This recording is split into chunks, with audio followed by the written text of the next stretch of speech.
Hello everyone, this is Sandeep here from Physics HQ. Continuing with the lecture series of solving MCQs and sums from 12th Physics textbook of Maharashtra State Board New Syllabus 2020. In this video, we will be covering sums of Chapter 2 Mechanical Properties of Fluids. So let us start with the first sum. Find the pressure 200 meter below the surface of the ocean if pressure on the free surface of the liquid is 1 atmosphere. Density of sea water is 1060 kg per meter cube. So what we are given is, we are given height which is 200 meter.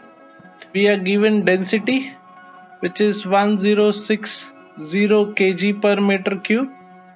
Next we have atmospheric pressure P0 given by 1 atmospheric pressure is written as 1.013 into 10 raised to 5 Pascal, or you can write it as Newton per meter square. Now for a given surface of ocean,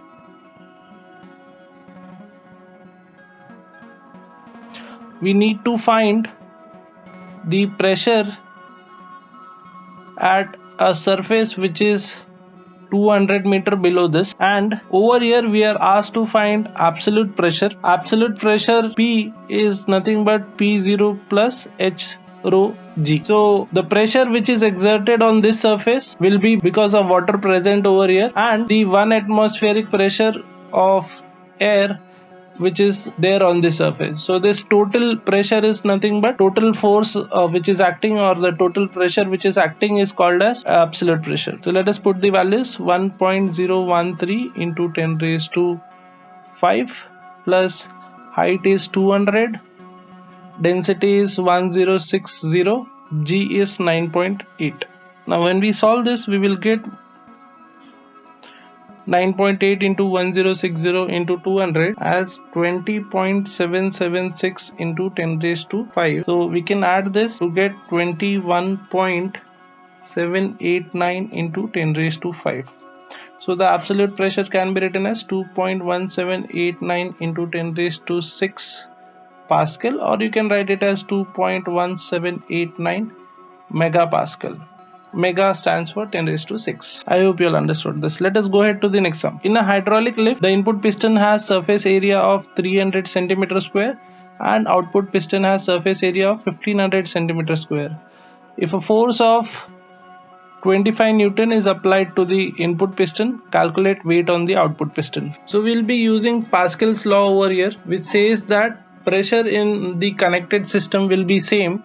So we will have F1 upon A1 is equal to F2 upon A2. Pressure is given by force upon area. So pressure in both the systems will be same as they are connected. So we'll have F1 upon A1 is equal to F2 upon A2. Now we are supposed to find F2. So we can write F2 is equal to F1 into A2 upon A1. F1 is 25, A2 is 1500 centimeter square, which we can write it as 1500 into 10 raised to minus 4 meter square. Similarly, A1 is 30 centimeter square, which can be written as 30 into 10 raised to minus 4 meter square. F1 we got as 25 Newton. So let us put it over here. A2 is 1500 into 10 raised to minus 4 divided by 30 into 10 raised to minus 4. So this 10 raised to minus 4 is gone, and we can divide this by 3 to get 50. So we got 1250 Newton. So the force on the output piston is 1250 Newton. I hope you all understood this. Let us go ahead to the next sum. Calculate the viscous force acting on a raindrop of diameter 1 meter falling with a uniform velocity of 2 meter per second through air. The coefficient of viscosity of air is 1.5 into 10 raised to minus 5 Newton second per meter square. Now over here we will be using Stokes law, and the formula is the viscous force is equal to 6 pi eta r v0. Let us find out what is given first of all. So we got diameter as 1 millimeter, by which we get radius which is d by 2, which is 0.5 millimeter. We can convert this into meter. So we can write it as 0.5 into 10 raised to minus 3 meter. or you can write it as 5 into 10 raised to minus 4 meter. Next what we have is velocity, which is 2 meter per second.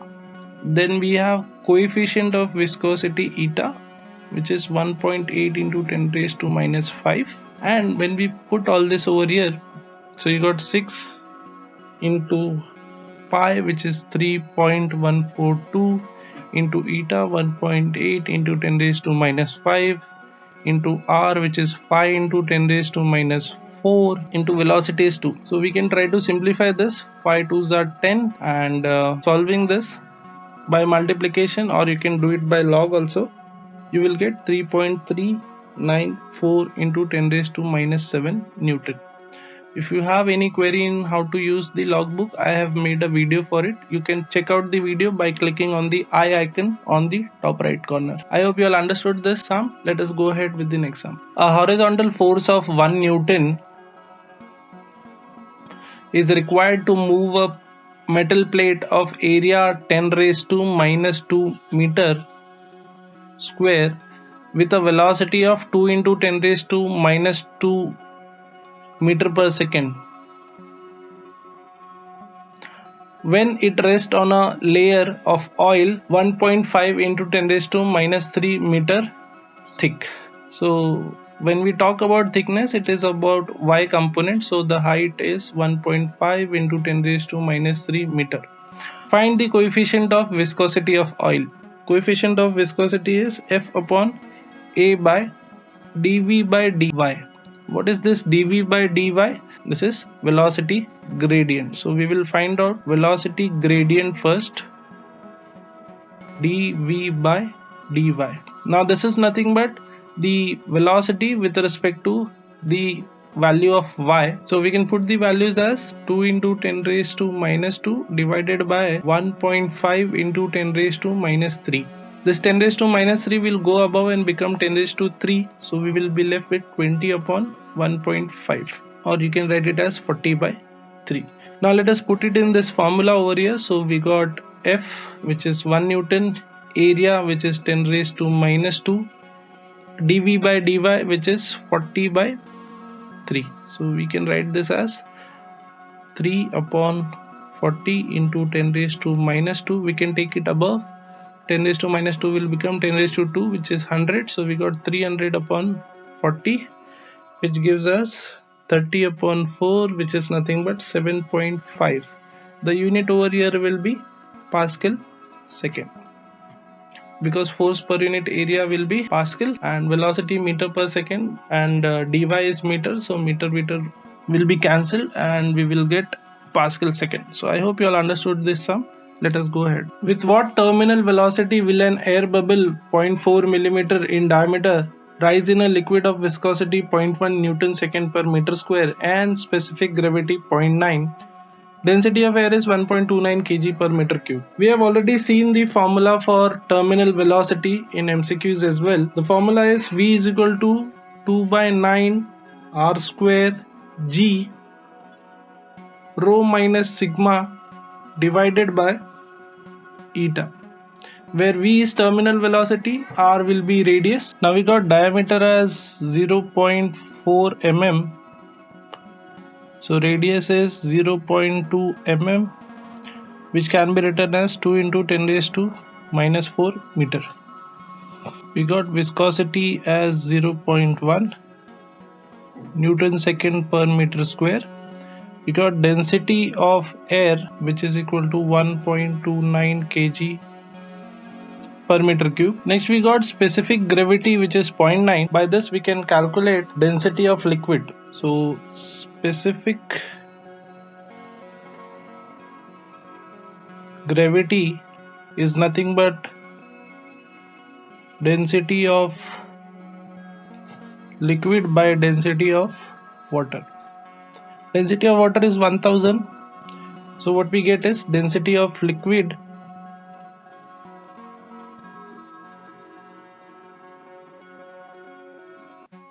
this is equal to 0.9 into 1000, which is 900 kg per meter cube. Let us put all the values over here. What we get? This is equal to 2 by 9. R is 2 into 10 raised to minus 4 square G is 9.8 into density of rho is density of sphere, and in our case it is air bubble. So density of air bubble is given as density of air is given as 1.29 minus sigma is density of liquid or medium, so it is 900 divided by eta, which is 0.1. So what we get is 2 by 9, 2 ka square is 4 into 10 raised to 8 into 9.8 into, this comes out to be minus 898.71 divided by 0.1. Now this minus sign tells you that bubble is rising upward, so we'll keep that minus sign aside. After solving this by using log and anti-log, we will get 7.829 into 10 raised to minus 4 meter per second. So neglecting this minus sign, what we have terminal velocity as 7.829 into 10 raised to minus 4 meter per second. Hope you all understood this. Let us go ahead to the next question. The speed of water is 2 meter per second through a pipe of internal diameter 10 centimeter. What should be the internal diameter of nozzle of the pipe if the speed of water at nozzle is 4 meter per second? To solve this sum, we will be using equation of continuity, which says that volume rate flow of a fluid, which is A into V, of an incompressible fluid for a steady flow is constant throughout, or we can say AV is constant over here, where A is area of cross section and V is velocity. So what we can write is A1 V1 will be equal to A2 V2. So what we can have is A2 upon A1 is equal to V1 upon V2. V1 is given as 2 meter per second and V2 is given as 4 meter per second. So we got it as 1 by 2. So we got A2 upon A1 is 1 by 2. Next thing what we can say is area of a cross section, circular cross section, is given by pi r square, or if you write r ki jagah pe d by 2, you can have area as pi d square by 4. We are writing in terms of d because question में directly d दिया हुआ है, or you can convert that d into radius and solve. So from this what I can say is area is directly proportional to d square. Let us put it over here. So you got A2 upon A1 will be equal to D2 upon D1 the whole square. So we have D2 upon D1 the whole square is equal to A2 upon A1, which is 1 by 2. Therefore D2 upon D1 is equal to 1 by root of 2, taking square root on both the sides. So we got D2 is equal to D1 upon root 2. D1 over here is 10 centimeter. So 10 centimeter can be written as 0.1 meter. So we got 0.1 divided by root 2. 1 by root 2, if you try to solve it from the logbook, you will get it as 0.707.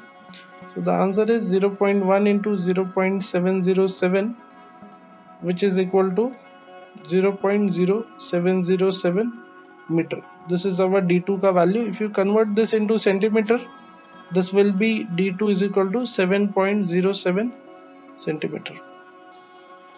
I hope you all understood the sum. Let us go ahead to the next sum. With what velocity does water flow out of an orifice in a tank with gauge pressure 4 into 10 raised to 5 Newton per meter square before the flow starts?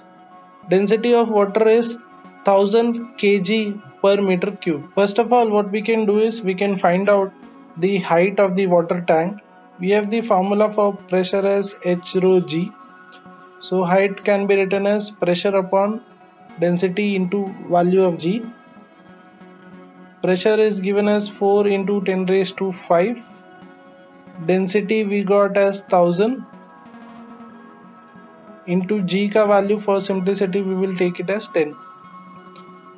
So what we have is the answer as 40 meter, because niche we got 10 raised to 4, and when you take it up it will become 10 raised to minus 4, which will cancel out with 10 raised to minus 5 by leaving 10 raised to 1. So we got 40 meter.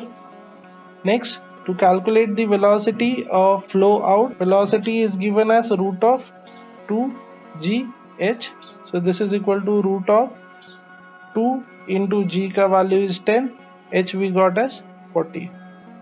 So this will be equal to nothing but 800, and 800 can be written as 400 into 2, and 400 ka root is 20, so we got 20 root 2.